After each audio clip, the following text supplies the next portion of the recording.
అందరికీ నమస్కారం అండి.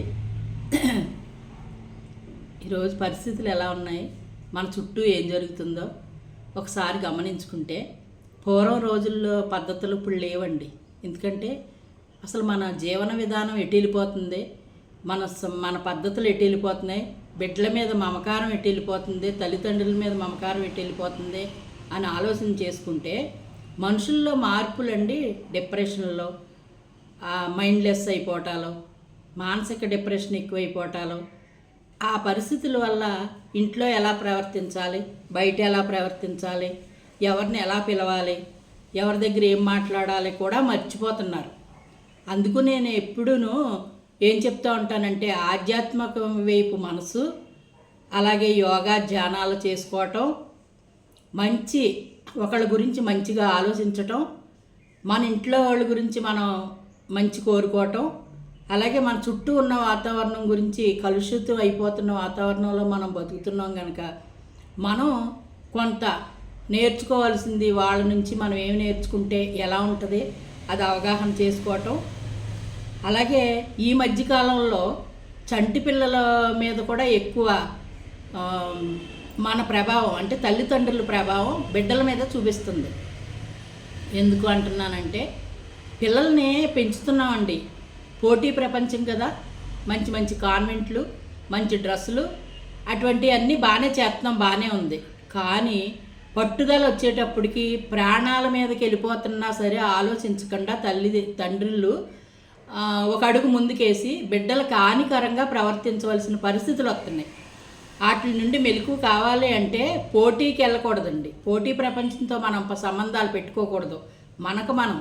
మన సంసారం ఎలా తీర్చిదిద్దుకోవాలి, మనం ఎలా ఉండాలి, మన పిల్లల్ని ఎలా పెంచుకోవాలి, ఇంకొకళ్ళ గురించి మనం కంపేర్ చేసుకోకూడదు. మన విధానాన్ని పెట్టి మనం వెళ్ళాలి. అలాగే చిన్నప్పుడే వాళ్ళకి ఒత్తిడి, వాళ్ళని మన మానసిక డిప్రెషన్ ఏదైతే మనం అనుభవిస్తున్నామో పెద్దోళ్ళు, ఇది పిల్లల మీద రుద్దే ప్రయత్నం అస్సలు చేయకూడదు. ఏమంటారు చెప్పండి? ఆ అభిప్రాయాలు ఎప్పుడైతే తల్లిదండ్రుల్లోనూ కొంచెం మార్పులు వస్తాయో పిల్లలు ఆరోగ్యంగాను ఆనందంగాను బతకటానికి అవకాశం ఉంటుందండి. పోటీ ప్రపంచంతో మనం ముందుకెళ్ళి పరుగులు పెట్టకూడదు. మనంగా నడక నేర్చుకున్నట్టు మన బిడ్డలను నడిపించుకుని మనం ఎలా ఉండాలి, మన పిల్లల్ని ఎలా పెంచుకోవాలి, ఏ రకంగా ఉండాలని ఆలోచన చేసుకోవాలి తప్ప ఎప్పుడు కూడా పోటీ కోసం చూసుకోకూడదు. పక్కోళ్ళు ఏదో చేసుకున్నారు, పక్కోళ్ళ పిల్లలు బాగా చదివారు, పక్కోళ్ళ పిల్లల మార్కులు ఎక్కువ వచ్చినాయి, ఎదురోళ్ళ పిల్లల మార్కులు ఎక్కువ వచ్చినాయి, వాళ్ళ పిల్లలు ఎలా ఉన్నారో వీళ్ళ పిల్లలు ఎలా ఉన్నారో ఇది ఎప్పుడూ కూడా మనం కంపేర్ చేసుకోకూడదండి. మనం ఎలా ఉండాలో మన బిడ్డలకు నేర్పుకోవటంలో తప్పు లేదు. ఎందుకంటే వాళ్ళకి కొన్ని పద్ధతులు, కొన్ని కట్టుబాట్లు, కొంత నిదానంగా ఉండటాలో మనం ఉండి వాళ్ళకి నేర్పించాలి.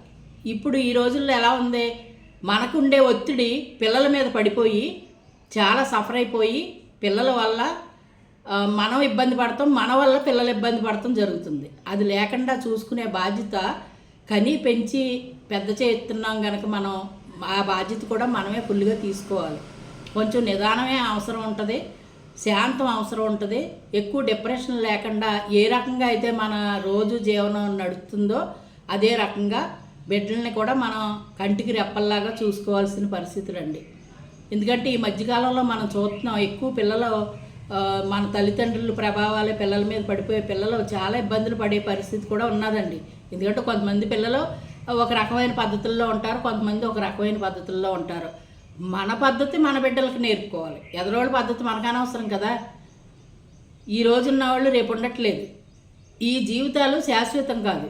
అలాంటప్పుడు మనం నడత, మన మాట తీరు, మంచితనం వాళ్ళ భావితరాలకి ఆ పిల్లలకు ఉపయోగపడుతుందని నా అభిప్రాయం అండి. మీ అందరూ ఏమంటారో కామెంట్ చేయండి, లైక్ చేయండి, షేర్ చేయండి, సబ్స్క్రైబ్ చేసుకోండి. తప్పనిసరిగా కామెంట్ రూపంలో తెలియజేస్తే ఏంటనేది ఇంకా నేను మాట్లాడటానికి అవకాశం ఉంటుందని నా ఒక విన్నపం అండి.